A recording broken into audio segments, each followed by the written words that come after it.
The Boeing 737 is one of the most popular passenger jets in the world. Around the globe, the plane has carried more than 12 billion passengers. It's the backbone of the aviation industry.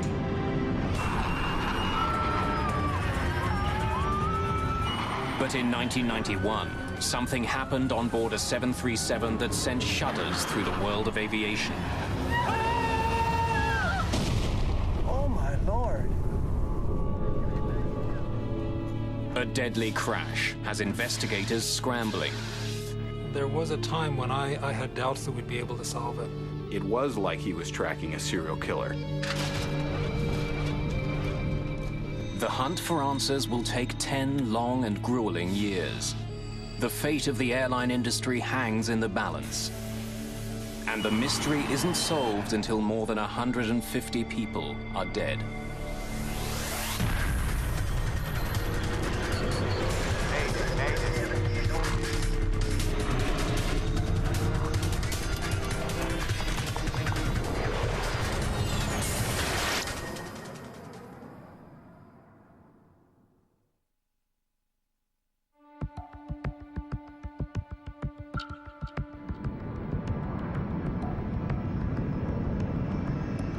(9:40 a.m., March the 3rd, 1991.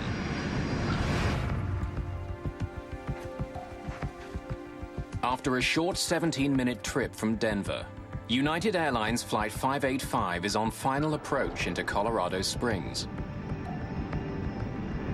It looks like a perfect day for flying, but there's trouble in the air.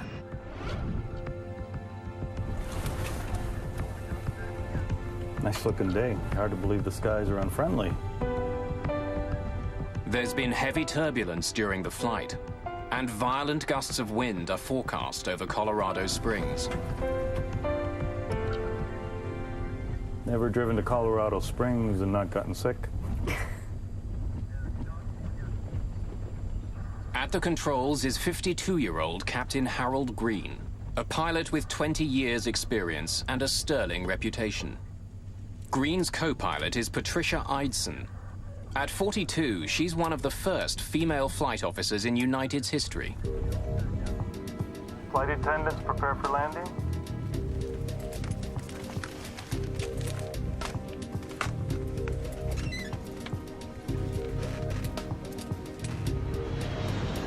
At Colorado Springs Municipal Airport, Air Traffic Controller James Rayfield is ready to bring Flight 585 in.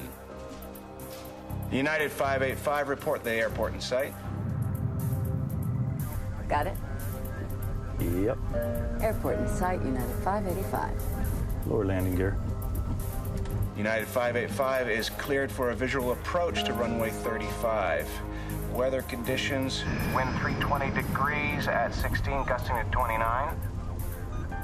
As its speed decreases, Flight 585 becomes more vulnerable to the turbulence. Eidson wants to know what other planes have experienced on landing. Any reports lately of any loss or gain of airspeed? Yes, ma'am. 500 feet, a 50-knot loss. At 400 feet, a 50-knot gain. And at 150 feet, a gain of 20 knots. Sounds adventurous, thank you. Starting on down.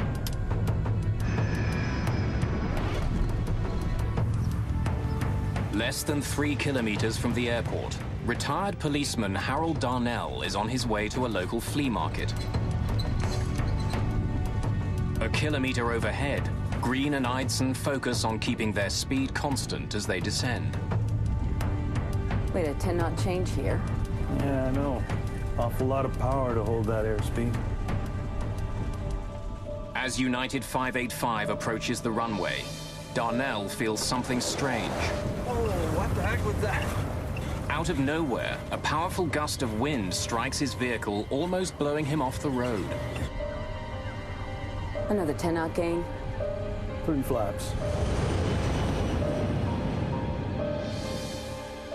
From the control tower, James Rayfield can now see Flight 585's final approach. As the aircraft closes in on the airport, the ride gets even bumpier. Well,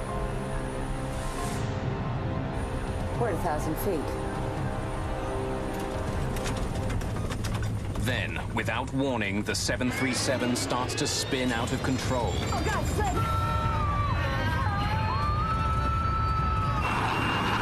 15 flaps! 15! Going up. Oh, my God!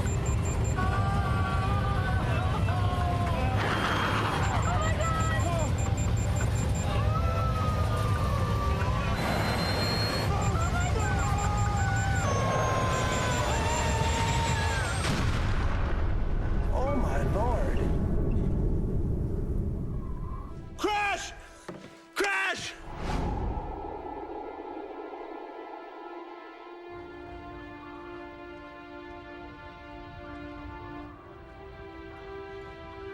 Rescue workers arrive within minutes, but there's almost no sign of the 737. The shattered remains of the 38-ton jet lie buried in a fire-blackened impact crater. The plane didn't skate or bounce, you know, like when a plane comes in normally and lands, it just nosed right in, and where it hits, where it stayed. And I came down here, and this is when I saw all of the, it was horrible. There are no survivors.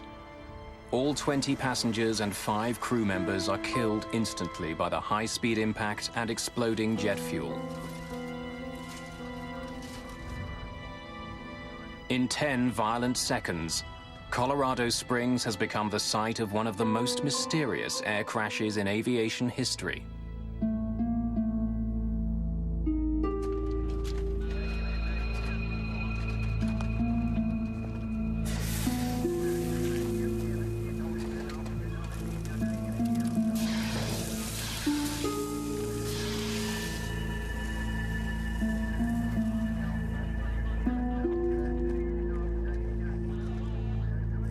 By nightfall, investigators from the National Transportation Safety Board descend on Colorado Springs. Known to insiders as tin kickers, NTSB investigators examine over 2,000 aviation accidents a year, at times by picking through the metal debris of fallen aircraft. While coroners mark the location of human remains in red, NTSB investigators mark scraps of metal in yellow, looking for clues to help them solve the mystery of Flight 585.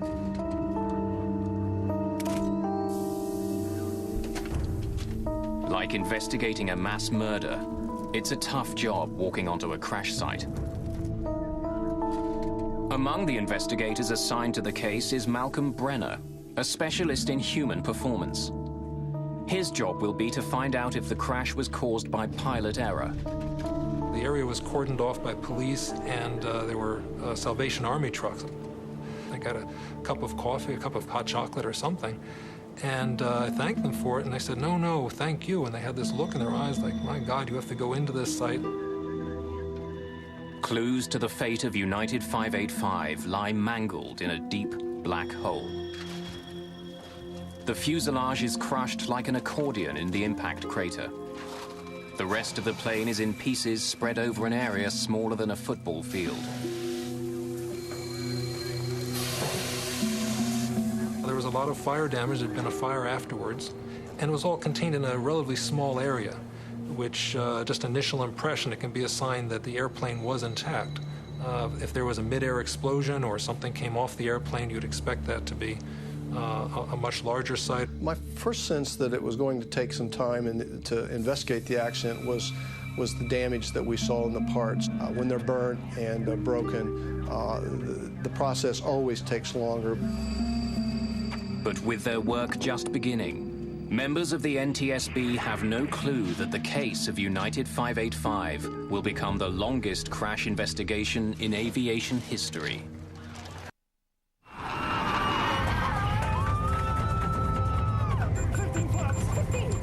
A clear late winter day in 1991 turned deadly in just 10 short seconds.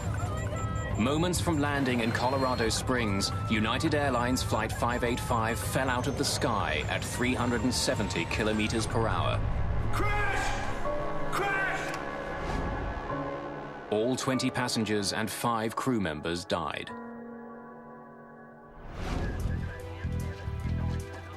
The National Transportation Safety Board begins a painstaking investigation into the crash.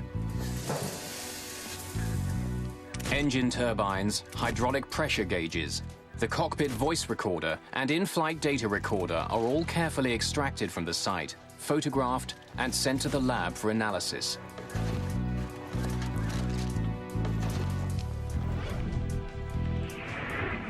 An important first step in the investigation is the analysis of the cockpit voice recorder. With pilot error a factor in 70% of air disasters, Malcolm Brenner's job is to see what role pilots Green and Eidson played in the crash. This crew was, and I felt this at the time, was one of the more impressive crews that I'd ever dealt with.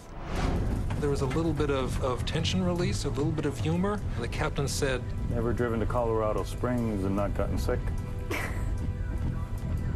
The first officer suggested that they add extra speed as a safety margin. The captain agreed with it. It was good interaction.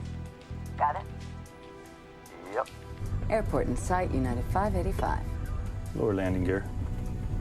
This is a sense of an excellent crew, caught randomly, if anything. So again, that was my first impression, is that this would be consistent more with a hardware situation.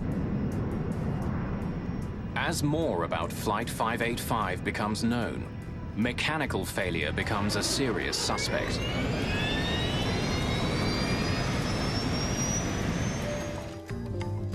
It appears increasingly likely that the plane had suffered a catastrophic problem with its flight controls. Investigators quickly become suspicious of the rudder at the back of the tail. We focused in after eliminating other flight control surfaces that we thought could contribute to the roll. We started looking at the rudder. Bring that up so I can take a look at it. Investigators begin their examination of the rudder on site, but the violence of the crash makes the job extremely difficult. Almost nothing left. Most of the plane's parts are too crushed or burned for testing, but a vital component is still reasonably intact: the Power Control Unit, or PCU. Used constantly during flight, especially during landings, the PCU performs like a car's power steering. When the pilot pushes on a rudder pedal, the PCU uses hydraulic fluid to convert gentle movements of a pilot's foot into the pressure needed to move the 737's enormous rudder. The heart of the PCU is something called the dual servo valve. Shaped like a soda can, it has 2 slides which glide past one another, directing the flow of pressurized hydraulic fluid that moves the rudder.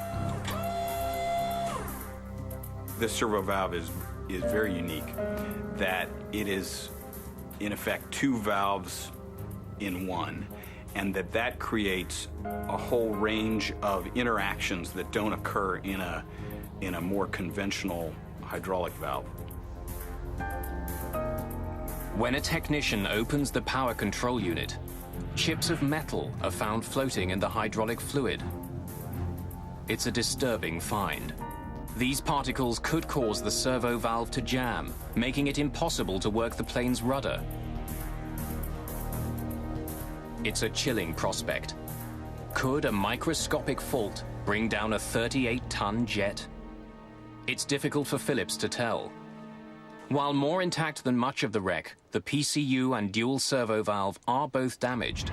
The airplane crashed and burnt in a pretty confined area, and there was a lot of damage to the flight control components and the things we were testing and needed to test and look at.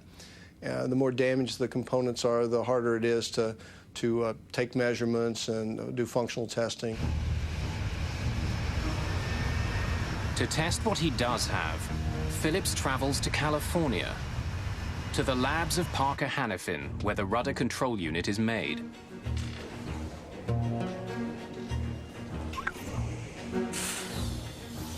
The curious metal chips floating in the PCU's chambers are dismissed.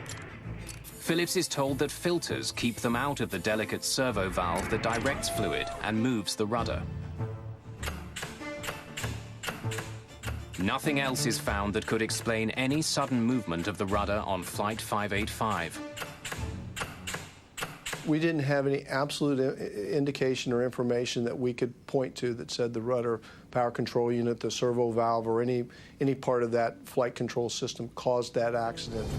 With Phillips at a dead end, only bad mountain weather remains as a primary suspect.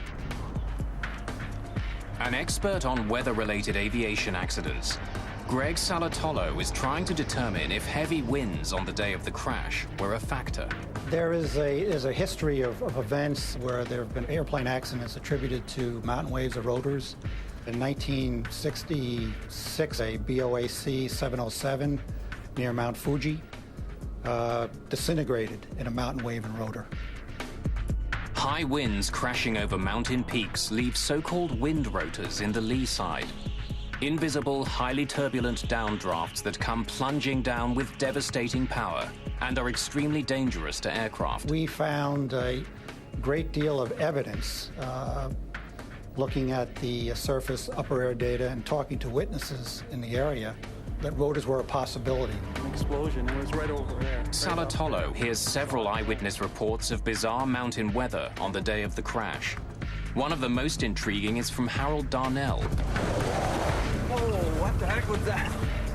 Whose truck was struck by a powerful gust of wind just moments before 585 crashed. But as Greg Salatolo combs through his evidence, the theory that a wind rotor knocked the plane from the sky is getting less and less likely. There was no evidence that we saw that on the flight data recorder of 585. What the flight recorder did show was a fast and deadly drop in altitude as the plane fell to Earth.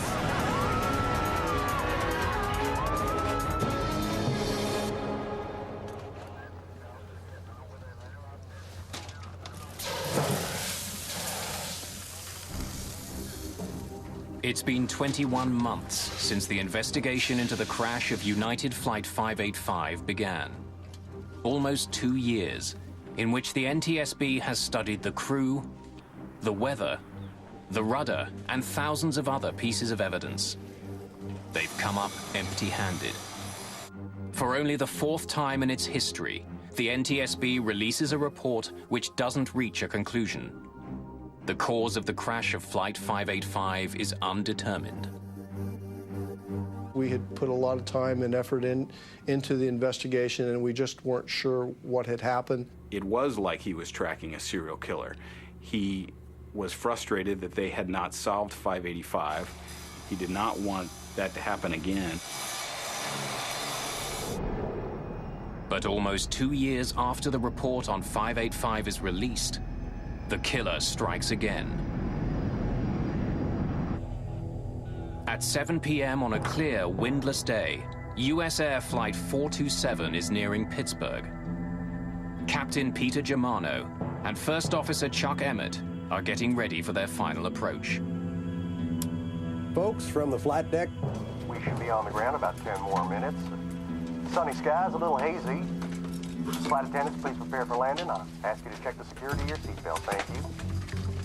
U.S. Air 309, descend and maintain 6,000. As they close in on the airport, the pilots are on the lookout for another flight about 10 kilometers ahead of them. Looking for the traffic. Turning 100, U.S. Air 427. I see the jet stream. As they pass through the turbulence left behind by the other flight, their jet suddenly and alarmingly rolls left. Hold on, hold on. Hold on. Shoot! Nothing the pilots do seems to have any effect.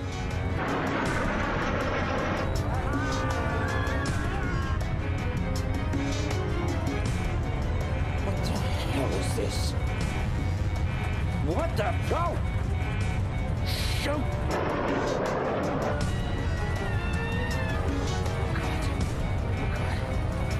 427, emergency!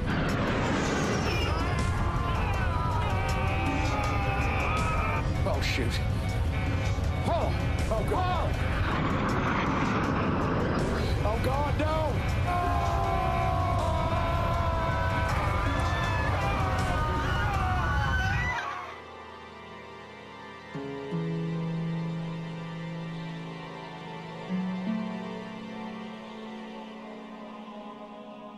Rescue crews arrive quickly, but the fate of Flight 427 is tragically clear. There's no hope for the 132 passengers and crew.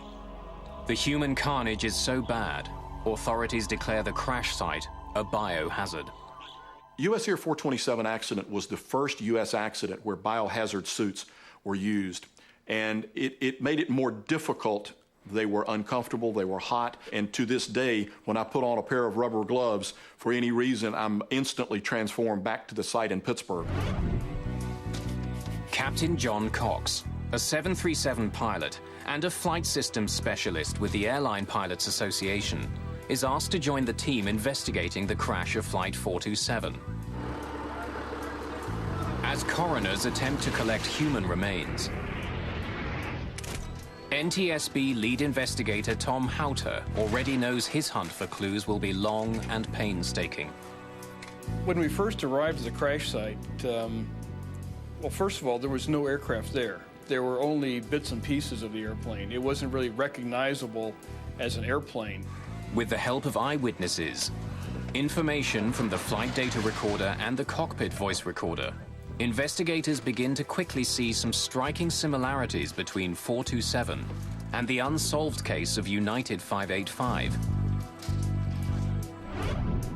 In fact, they seem to be mirror images of each other. On final approach, United 585 rolls right, while US Air 427 rolls to the left. Oh, God, flip! Hang on.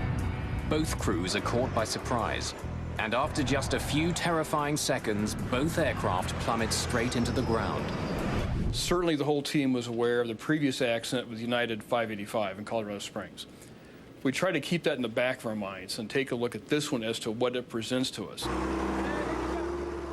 As the investigation continues, the list of similarities grows. 427's engines were also attached and functioning at the time of impact. But for all the similarities, there's one important difference. Unlike United 585, as US Air 427 approached Pittsburgh, weather conditions were dead calm. Folks from the flight deck, we should be on the ground about 10 more minutes. Sunny skies, a little hazy. Taking a look at the flight data recorder information, the aircraft's approaching Pittsburgh. It's an extremely smooth night. There's just no turbulence at all. The pilots are relaxed. They're talking about the landing. Flight attendants, please prepare for landing. Ask you to check the security of your seatbelts. Thank you. As he did in the case of United 585, Greg Phillips will once again lead the investigation into the mechanical aspects of the crash. Almost immediately, he makes a promising discovery. Miraculously, much of US Air 427's tail and rudder appear intact.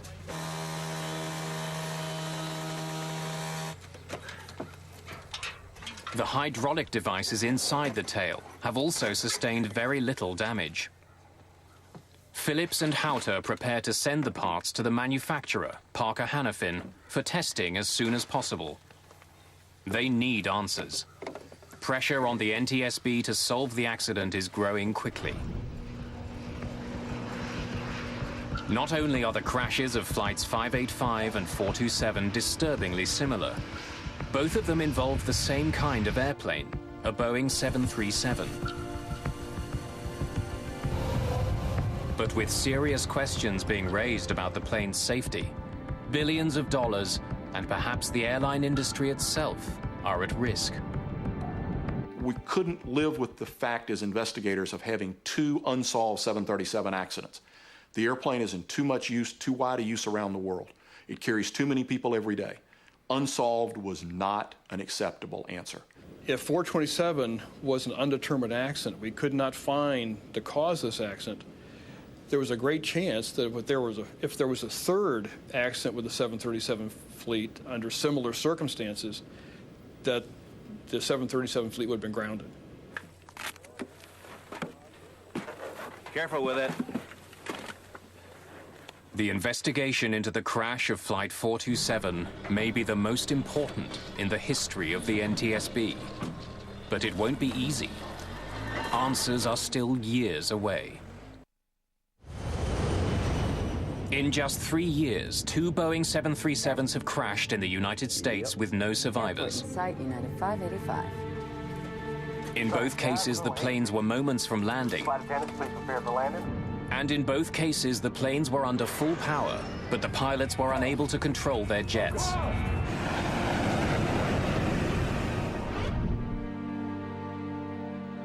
In the crash of United Flight 585, NTSB investigators were unable to find a cause. Now they're searching for clues into the second crash, US Air Flight 427. As the investigator in charge, I never allowed myself to think this investigation could go undetermined.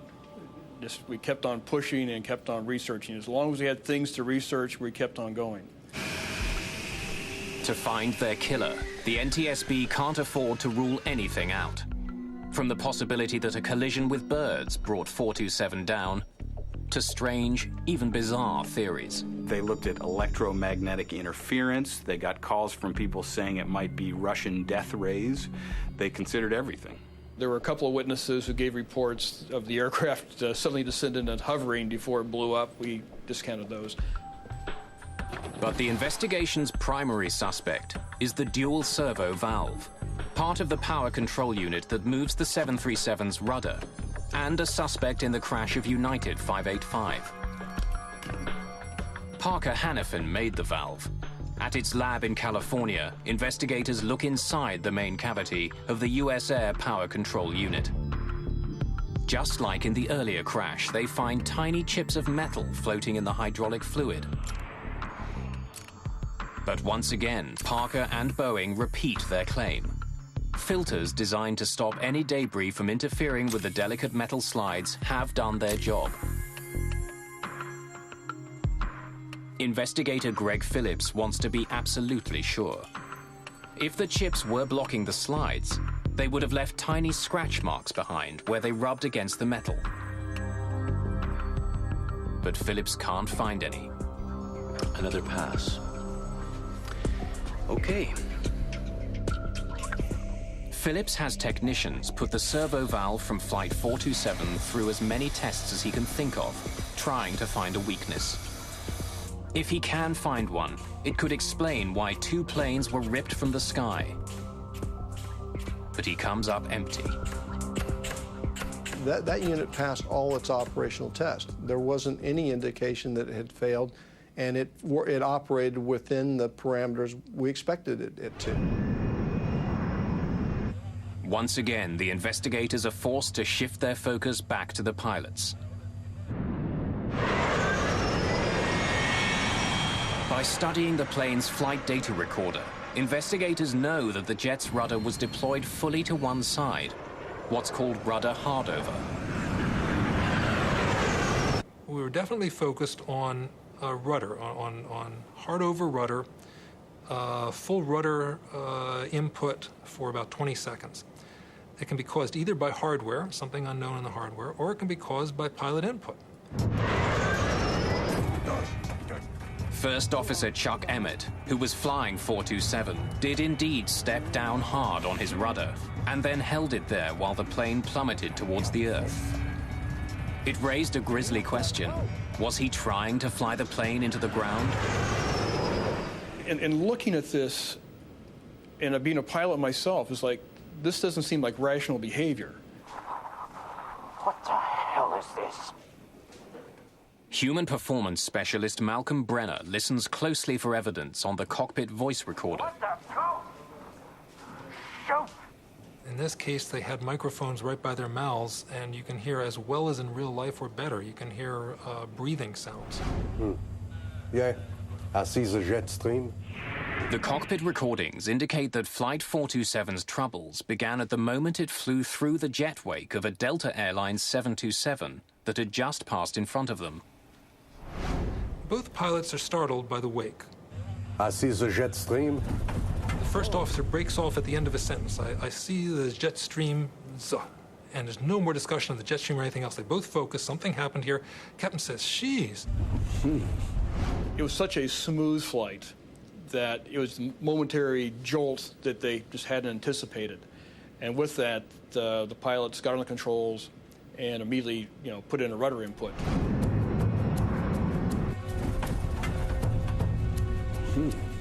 The cockpit recorder even records the thumping sound of the jet stream turbulence as 427 flies through it. As Flight 427 encounters the turbulence, Brenner hears something unusual. First Officer Emmett begins to grunt.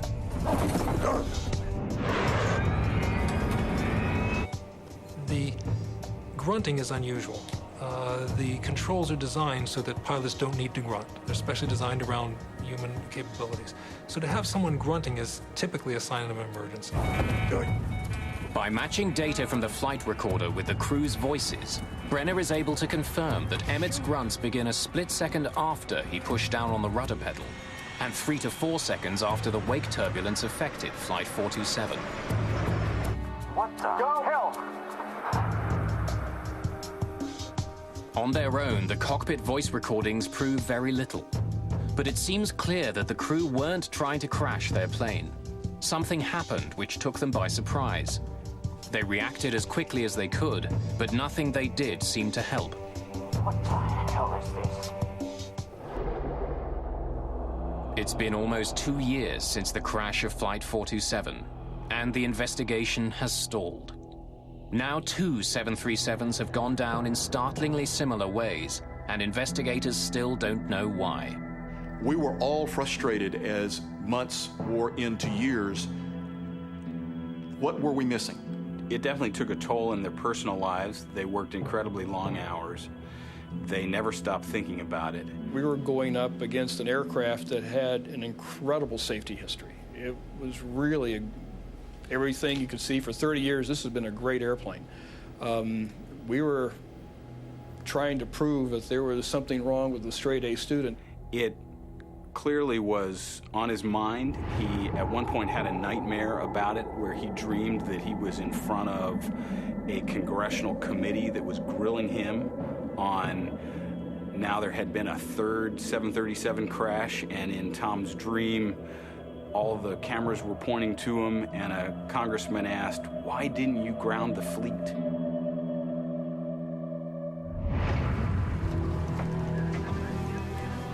Unsure of where to look next, and with the trail of evidence getting colder, investigators need a break in the case, and fast. East wing 517, you're clear for landing.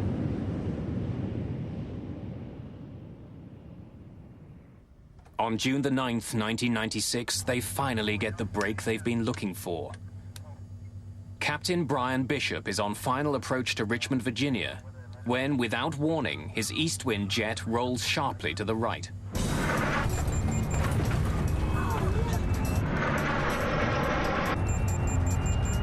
We didn't know to what extent, but we knew we had a problem with the rudder. I turned the yoke the opposite direction and stood on the opposite rudder pedal. The pedal didn't move for me. For over 30 seconds, the 737 flies in a precarious right bank as Bishop fights to keep it from rolling over. Then suddenly, the unknown forces holding the jet let go, snapping the wings back to horizontal. In a matter of seconds, it released itself and went back to normal. We had started the checklist. Almost before I could finish the sentence, all of a sudden there was just a wham.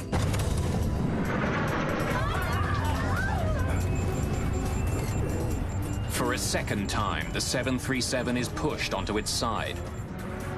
For 30 harrowing seconds, the 737 takes on a life of its own. Then, once again, as quickly as it began, the rollover stops. After the second time, I looked at the first officer and I said, "Declare an emergency." Tell the controller we have flight control problems.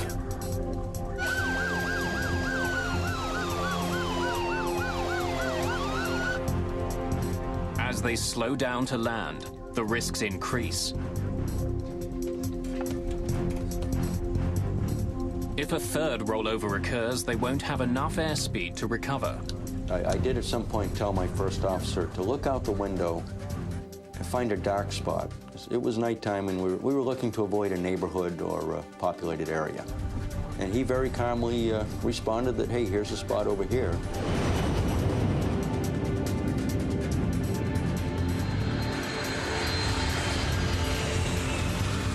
But there is no third rollover. Bishop brings Flight 517 in high and fast and lands safely. Taxiing in is when I realized my legs were shaking. We got the aircraft to the gate, and I did pick up the PA to make an announcement to try to explain what had just happened to these people. And on picking up their microphone, I realized there was nothing I could say to make this any better.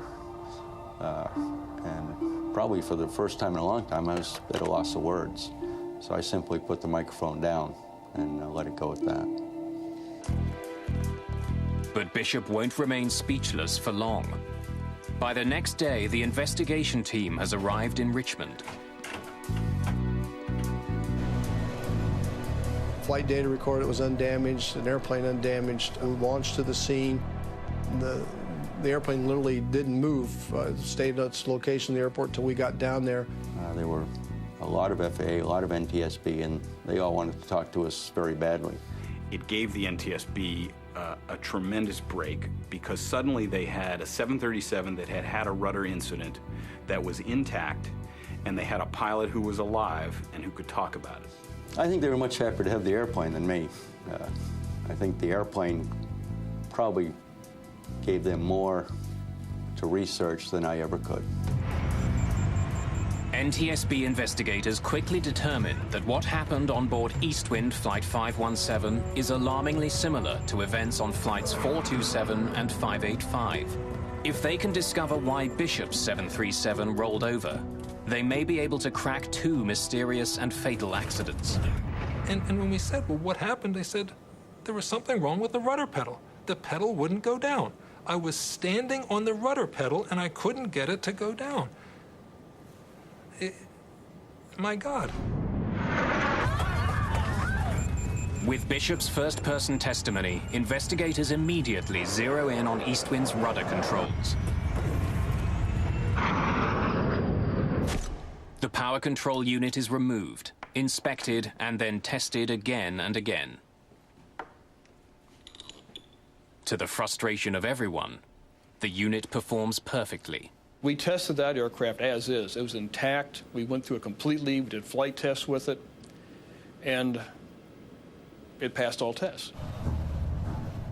After a 5-year hunt for clues, a third mysterious rudder event on a 737, and a live pilot as a witness, Tom Houter still lacks the evidence he needs to crack his case.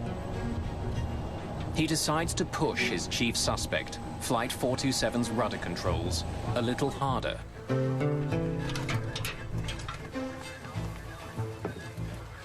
One fellow mentioned a test they had done in the military of a thermal shock, where if you had the actuator being very cold and put in very hot hydraulic fluid, it would cause it to react in strange ways. So we put together a thermal shock test. And this test was extreme, to say the least. On August the 26th, 1996, in Valencia, California, NTSB investigators gather to watch the torture test of US Air 427's PCU. After soaking it in dry ice, the PCU is blasted with nitrogen gas to simulate the minus 40-degree temperatures at 10,000 meters.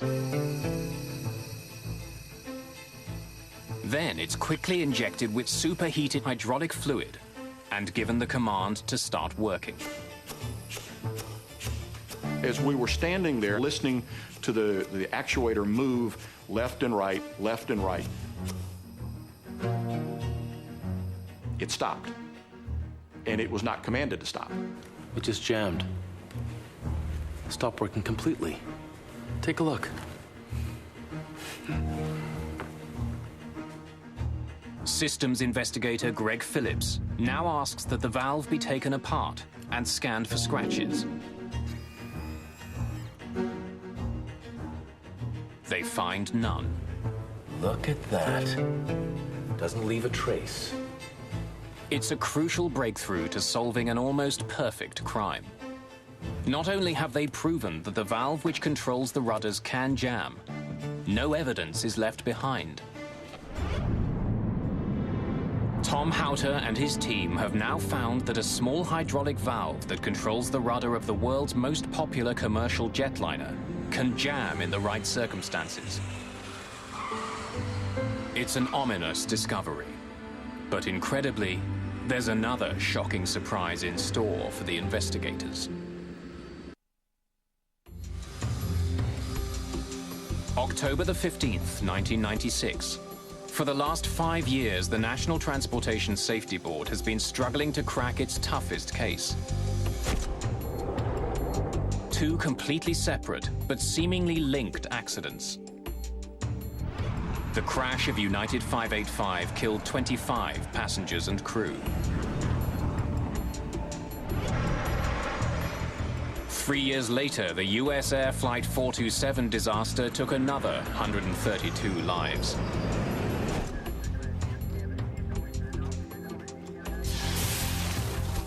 Now, after examining hundreds of clues, investigators have made a surprising discovery. A new test has revealed that under the right circumstances, the hydraulic valve that moves the 737's rudder can jam. It just jammed. But the surprises aren't over. The most important breakthrough came when a Boeing engineer, examining the data from that test, discovered some numbers that indicated the valve at that point had actually reversed. Whoa. It's a stunning revelation. Not only can the servo valve jam, but it can then function in reverse. It means that any time a pilot tries to correct a rollover by pushing on the rudder might turn in the opposite direction, causing a fatal accident. And the reversal is like driving your car. You turn to the right, it goes left. You're not going to figure out this failure mode until you go off the road. And in these cases, that's the pilots were faced with, something so unusual that they didn't understand what was happening. What the hell is this? They had evidence now that the valve was unique, that the valve not only could jam, but would reverse. 427, emergency! That would explain why the first officer, Chuck Emmett, would keep his foot on the rudder pedal, because he's thinking, why isn't the plane going right? And he's feeling the plane go to the left. To the very end, Chuck Emmett pushes hard, hoping his rudder will help him pull out of his deadly spiral. Tragically, he has no way of knowing that he's steering the aircraft straight into the ground. Ever driven to Colorado Springs and not gotten sick?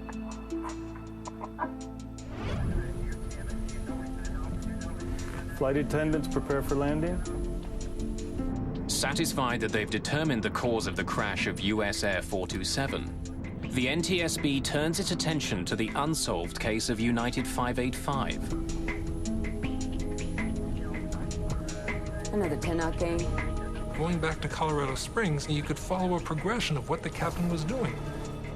He's close to the ground, and suddenly, under rudder reversal, he puts in a little bit of pedal. The pedal violently pushes his leg back. Oh, God! Slip! 15 flap! 15! Rudder reversal certainly fits what I know about this crew and how it fits. We were able to show the failure mode. It matched the flight data recorder from each aircraft. It fit like a glove. So we now had a lot more information we could apply to United 585. And based on that, we redid the accident report. Oh, my God! From rudder reversal to impact took less than 10 seconds. 585's flight crew had no chance to save their plane or passengers. In the aftermath of the investigation, sweeping changes were made to improve the safety of the 737 and the entire aviation industry. New training protocols were designed to help pilots react to unusual in-flight events. In the 737 fleet, pilots are now trained on how to react to both rudder hardovers and reversals. The scenario of the US Air 427 accident, if the crew had the information that we have today, I believe they would have landed safely in Pittsburgh that evening. The FAA also directed Boeing to redesign the rudder's dual servo valve to eliminate the potential for reversal. Boeing spent hundreds of millions of dollars to replace the valves on thousands of 737s around the world. One thing we don't like at the safety board is to have an undetermined accident, because then we can't make a change to improve safety. So out of US Air 427, United 585, we have a much safer 737 fleet.